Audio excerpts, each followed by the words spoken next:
Jacques Weber, nous vous recevons à la Galerne à l'occasion de la parution du livre Vivre en bourgeois, penser en demi-dieu, consacré à Gustave Flaubert, en grande partie. C'est un livre paru chez Fayard.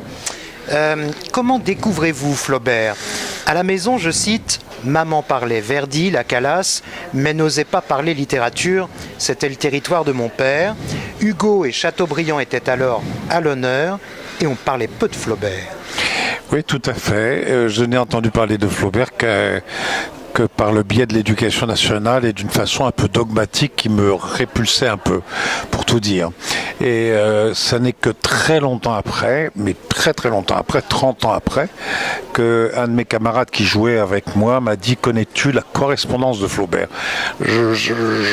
J'insiste sur ce point, c'est que la correspondance de Flaubert était assez peu connue, mais même des gens de lettres, oui, mais très peu connu. Je crois même que la Pléiade n'était pas encore sortie. Et là, je suis tombé dans la bassine, je suis tombé fou amoureux, mais réellement, j'ai eu un coup de foudre. Oui, c'est ça. Coup de foudre pour la correspondance de Flaubert.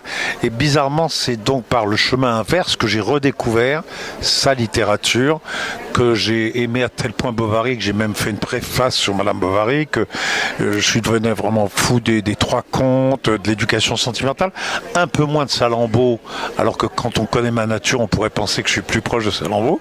Mais voilà, enfin, mais c'est surtout la contradiction, le paradoxe qu'il y a entre l'homme impulsif, vraiment compulsif même, épidermique de la correspondance et l'homme de retenue, de maîtrise, d'artisanat permanent, de sacrifice presque quasi mystique qu'il y a dans sa littérature, qui moi me touche particulièrement. Quand on incarne, comme vous l'avez fait, celui que vous appelez Gustave au théâtre, il est important de se nourrir à la fois de la personnalité, du personnage, de ses personnages, en tout cas d'avoir ce coup de foudre, comme vous l'avez dit avoir eu pour la correspondance. Vous savez, vous connaissez l'histoire du coup de foudre, c'est une histoire très drôle dans un film américain. Croyez-vous au coup de foudre? Non, pas du tout. Alors vous me permettrez de rester encore un peu. Voilà, ça c'est une très grande histoire qui résume un peu ma façon de travailler. Donc moi je me fie d'abord, surtout, avant tout, scrupuleusement, un peu comme un chien truffier, je cherche les pistes, je cherche derrière les mots, dans les silences, dans les sous-bois des mots, et j'ai trop peur de l'enquête clinique que font certains acteurs sur les rôles, car après tout, le rôle que nous jouons n'est pas le personnage. Le personnage, il existe, il est là, alors qui plus est, lorsqu'il s'agit d'un personnage ayant existé, on ne peut pas prétendre à le recopier ou le réinterpréter. On le réinterprète forcément. C'est-à-dire que la personne que l'on joue se situe étrangement dans une ressemblance pour Flaubert, une ressemblance pour moi, et entre les deux, il y a quelque chose qui se passe. Voilà, c'est ça qui est l'autre, le fameux autre de Rimbaud, quoi. Chaque jour, Flaubert était quelqu'un qui s'astreignait à l'écriture de courrier, de la rédaction d'un roman et la lecture d'un chef-d'œuvre. Flaubert, c'est, écrivez-vous, 12 heures d'écriture par jour. Oui. Est-ce que c'était un ogre ? Ah oui, oui, vraiment, c'est pas moi qui le dis, les Goncourt en parlent, Dumas, tous ses contemporains en parlent, comme d'un ogre fou, parfois vulgaire, parfois outrancier, parfois un emmerdeur, disent-ils. Mais ah oui, oui, on peut parler d'un ogre. C'est un homme qui nageait tôt le matin, nu dans la Seine, qui était au début, en tout cas se décrit-il comme tel, un baiser impénitent, qui allait au bordel, qui disait je tire 3-4 coups la nuit, la quatrième m'emmerde, c'est une femme du monde, enfin il n'arrêtait pas. Il écrivait, il lisait, mais surtout ce qui est intéressant c'est de savoir qu'à l'époque il n'y avait pas ni Google ni Internet, et que lorsqu'il faisait des recherches, ne serait-ce que pour un tout petit personnage d'un bouquin, c'était pire que les fiches de Lévi-Strauss, que c'était hallucinant le travail qu'il pouvait faire. Pensez-vous qu'il était satisfait de ses écrits, de son travail? Je cite encore une fois.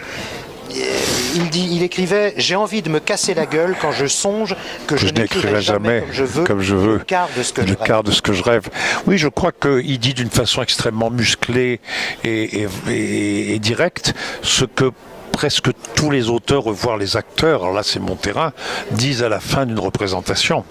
Ça, je pense qu'on n'est jamais très très content au fond. Et certains ont peur de se relire.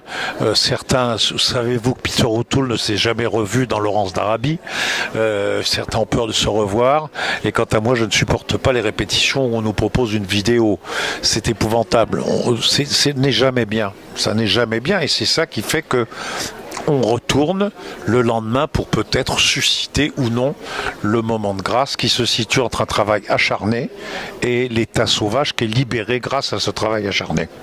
Alors je précise que dans le livre, bien évidemment, vous faites à la fois référence beaucoup à Gustave, à Flaubert, à sa correspondance, à sa vie, et vous faites des parallèles aussi avec votre vie, votre carrière, vos voyages en Orient. Voilà, ça c'était indispensable, c'était un... Ça m'est venu comme ça parce que je pensais que c'était la légitimité que j'avais, n'étant pas totalement je n'avais pas la possibilité d'être un critique de l'œuvre flaubertienne, je pouvais pas être un exégète, je pouvais pas être un analyste patenté, genre l'étude de Sartre, ou l'étude de Wicklow, ou l'étude de l'américain qui est absolument magnifique. Mais quant à Barnes, c'est vraiment un trop grand romancier pour que il m'a beaucoup inspiré Barnes, puisque lui il mélange beaucoup dans Le Perroquet sa propre vie et l'étude de Flaubert. Mais j'ai dit non, suis ce que tu es, c'est-à-dire un acteur qui sans arrêt fait des ricochets entre sa propre vie, se sert de sa propre vie pour éclairer le rôle qu'il a à jouer. Mais si on réfléchit bien, c'est le parcours, l'aller-retour qu'il y a toujours entre un lecteur et un livre. C'est parce qu'il y a des ricochets avec notre vie, quoi. À propos de livres, et pour terminer cet entretien, Jacques Weber, si je vous demandais un livre, pas forcément de Flaubert du reste. Alors je n'hésite pas à dire Eric Holder. Ah oui. Parce que ça, La Belle n'a pas sommeil. Je ne connaissais pas cet auteur, j'avais bien tort. Enfin, j'en avais entendu parler, mais je ne l'avais pas lu. Et j'étais émerveillé. Émerveillé, pour moi, c'est de la grande littérature. En 2 mots, un libraire a une librairie dans les bois. Habite pas trop loin, une sorte de beatnik bizarre. Vous voyez, c'est tout simple. Et puis une jeune femme très solaire, très sauvage. Une bombe explose dans leur vie, elle débarque et elle se nourrit une immense tendresse avec ce libraire.